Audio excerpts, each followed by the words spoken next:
Hey, what's up everybody? BDF 44 coming at you with another video. Alright. So,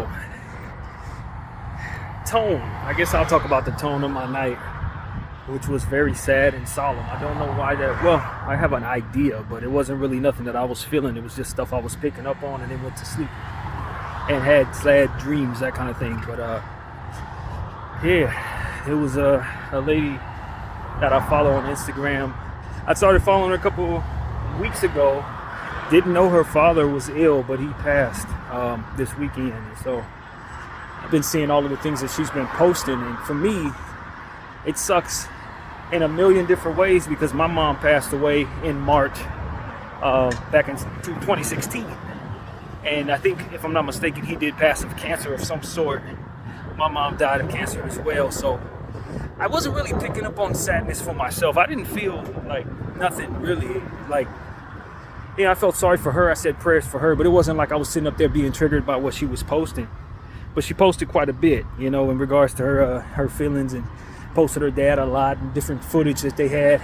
Good times, mostly good times, happy times. And so I don't know if that's what my spirit picked up on, but I went to sleep and had some of the most low, sad type dreams that I probably had in a very long time. I've had scary dreams, I've had weird dreams, I had dreams that felt like I was going somewhere else, but rarely have I felt dreams that were just damn depressing, you know what I mean?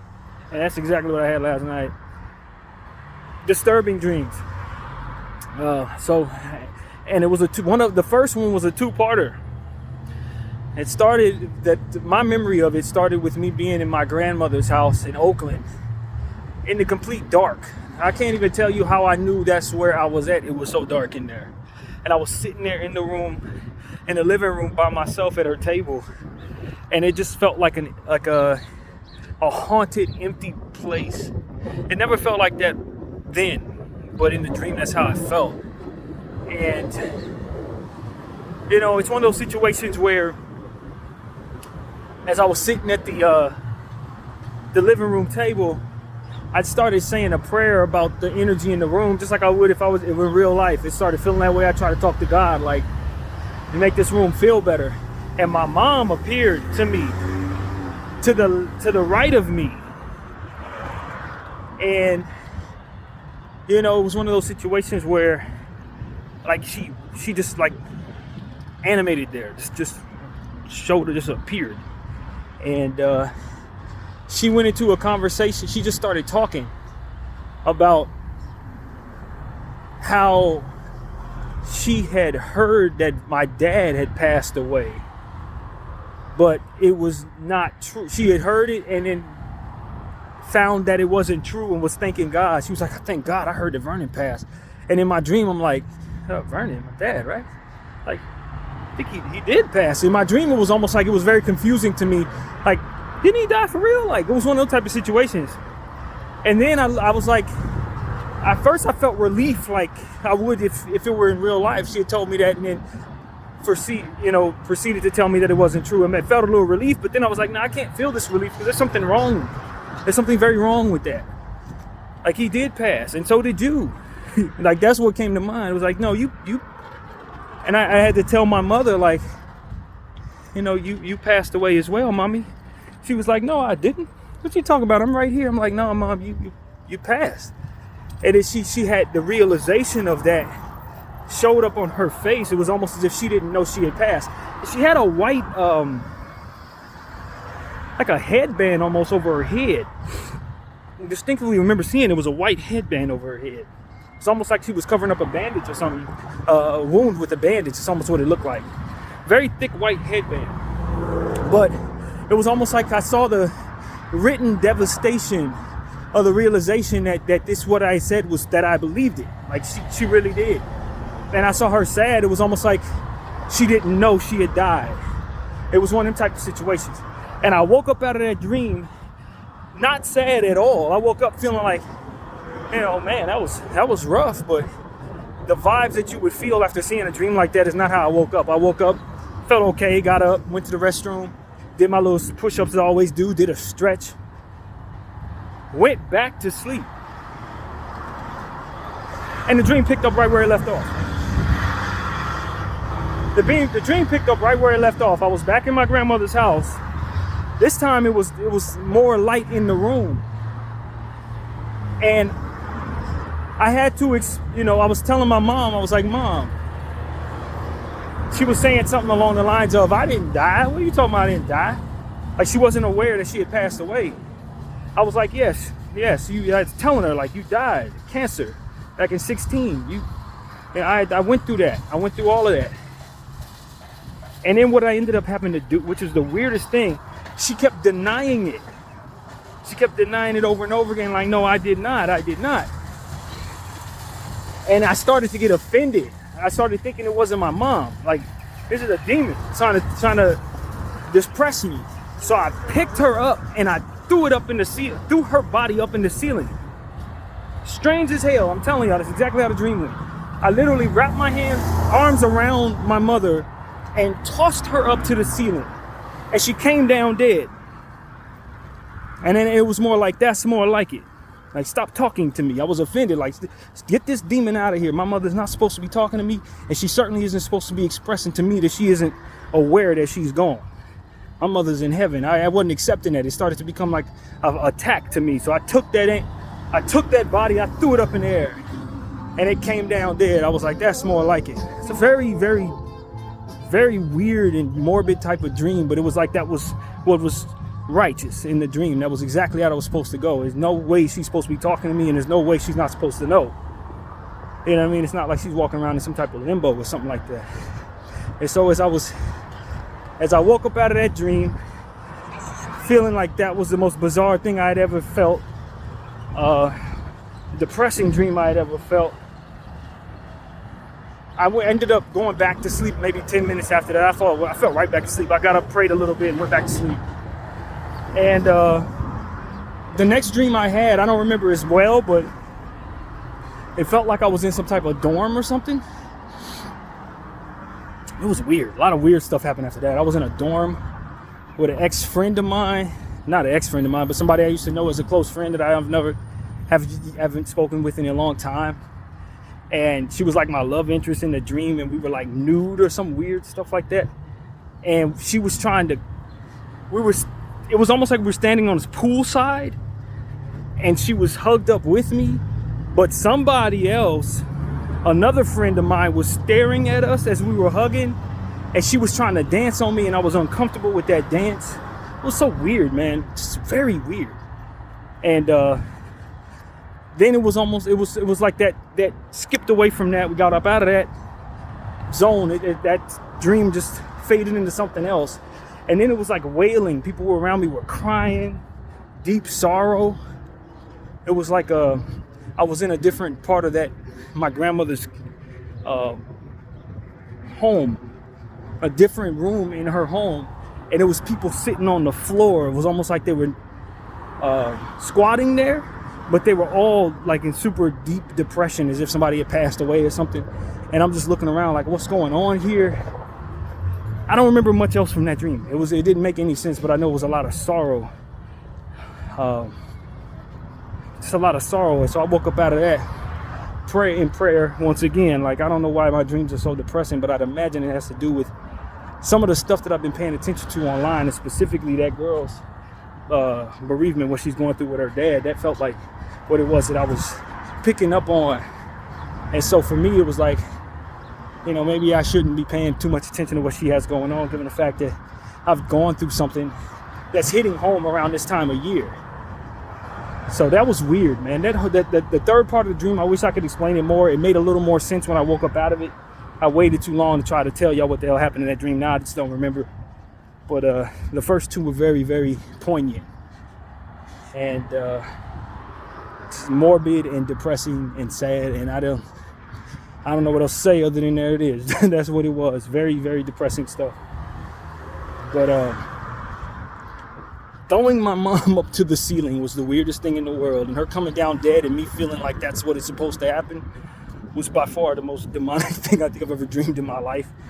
But it was just one of those things where she kept denying to me that she was her, that she was dead. And it was like, you messing with the dream itself, and what that represented was messing with my coping of what had happened. It's 8 years later. I done dealt with that. The last thing I needed to see was my mom in a space where she couldn't accept that she was gone and that her spirit wasn't at peace. I wasn't going to accept that. I wasn't going to accept the fact that she's somewhere in limbo, not knowing that she's dead, not knowing that my father's dead, and alone in my grandmother's house. I'm not believing that. Too many times I've had confirmation that my mom is fine for me to take on that energy as if that's the one that's the truth. Nah, I ain't rolling. So I took that demon and I threw it into the ceiling. I picked it up like it wasn't nothing to me. And I said, my mother better not come back down still talking to me. She better come down, in the state that I recognize is true. Is essentially what I'm saying. You can stop talking. Like, that was my attitude. So very, very depressing, very deep stuff right there, man. But yeah, those are dreams I had, bro. Very, very messed up. After that, I woke up out of that, and it was like 8:15 this morning, and I woke up exhausted, as I always feel these days when I wake up in the morning. Don't ever seem like I get enough rest, no matter how much I get. But just fighting against that. Worked my regular routine, man. Got up, made the Laker video that's there for you guys. Did some more art, posted that. Ate breakfast, did all that. Squats, all the same old stuff. And right now it's about 1:15 and I'm getting out the house. Not really feeling sad in any way, no depression. Just aware that my subconscious mind is tapping into a lot of sadness. My subconscious is trying to embrace something that my conscious mind ain't really picking up on. But we're 10 days away from the anniversary of her passing, and it's just sad that young lady is going through that. She's all the way in New York, but I think I'm picking up on her sadness, man, and what it is that she may be feeling through what she's posting. So very, very weird stuff, man. But I tell y'all, the moral of what it is I have to share is grief will hit you in ways that don't make sense. It ain't as simple as I'm sad, I'm crying, I'm thinking about my loved one. This is the type of crap that happens when you're grieving too. You get dreams like, whatever your mind can do. It don't have to make any sense. It doesn't have to be the conventional stuff that people's told you about. It ain't normal. Some of the stuff that I've felt since my mother's passed away in regards to her passing. Some of that stuff ain't as simple as I cried and I felt sad. No, some of this stuff is like, what the hell is that type of dream? What in the world would make me feel like I did in that dream? Like, if not for just some deep grief that I'm trying to cope with, or some deep peace that I don't want disrupted in regards to what I feel my mother's spirit is experiencing in the passing, in the afterlife. Like, I was offended by her expressing her consent, her confusion about her fate. You know what I mean? Like, that's not, hey, nobody told me nothing like that would happen when I would be grieving 8 years after it happened. Ain't nobody prepared me for that. You understand what I'm saying? And I think that's one of the reasons why, to be honest with you, I'm so transparent on the internet. I was listening to Milk, dude from LA that I hear talk a lot about stuff that's going on in the streets. And one of the things that he was saying specifically online was that he don't share nothing in his world because he's learned that sharing too much on the internet can get you in trouble and this and that and the third. I definitely agree, especially with the walk of life that he's from. He's on the prayer list. I probably told y'all this once before, but I put him on the prayer list years ago. But like, from where he's from and how he's coming, it ain't probably in his best interest to follow what I'm doing. It ain't. But because I'm not affiliated in nothing, and I keep to myself, and I ain't talking about everybody else's business, I think the stuff that often gets kept from the world are the experiences like this that need to be shared so people can have some understanding of stuff that's not as conventional as what they've heard of or what may be in art. Because a lot of people are afraid to share their innermost. A lot of people ain't going to give you their day-to-day because it really ain't in their best interest to do that. I'm in a very rare space where the consequences of speaking about my everyday aren't as serious to me as they are for most people because of how I live. So it's like, I really don't give a damn if y'all see where I'm at. I really don't care about y'all knowing where my my location is, because I haven't put out any energy, nor do I have enemies behind me waiting to hurt me. You know what I mean? I worry about the crazies out here, but I'm a stranger to everybody. So it's like, you have to be just out of your mind to beef with me, because I don't do anything and I'm not involved in anything. I've never done anything that would make it so that, you know what I'm saying? So that people, I need to look over my shoulder, be careful, because them are looking for me. They ain't looking for me.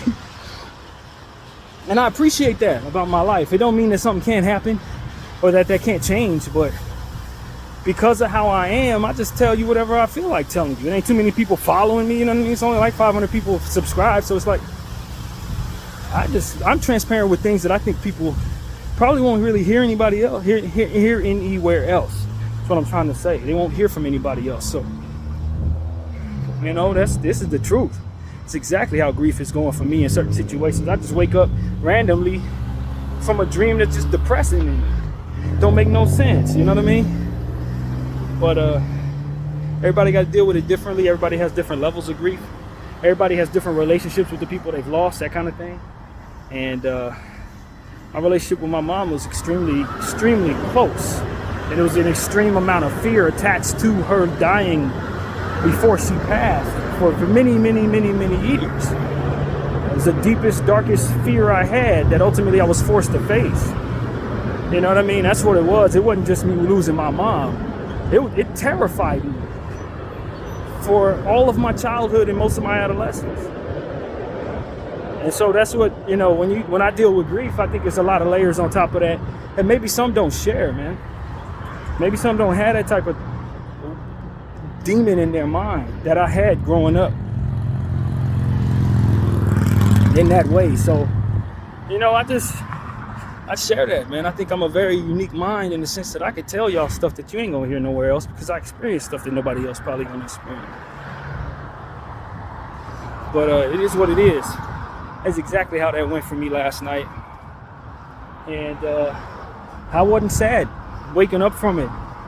I was not. I was prayerful and hopeful that I would be able to turn this into some type of content like I am right now, that it would have some meaning other than just to make me worry about how my mother is doing in the afterlife. But I believe in God, you know, he's already proven himself. So, you know, just like everybody else in the afterlife, we're gonna get what we deserve, you know. And the Lord knows who we are on the inside. We know, you know, who we have in our lives, but we don't know them like God knows them. So if he puts you in a space where you're in some type of limbo, you probably dabbled in some energy you had no business in dabbling in.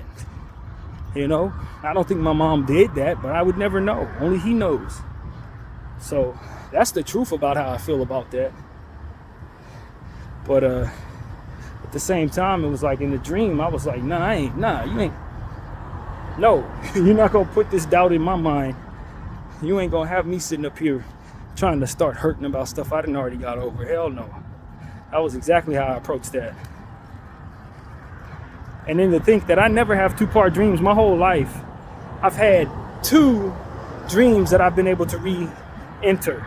And they've both happened in the last couple of months. I ain't never had that happen before. So now that I'm having that happen, it's just a different thing my brain is doing.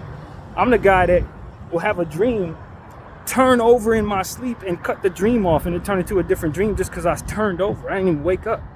I'm that person.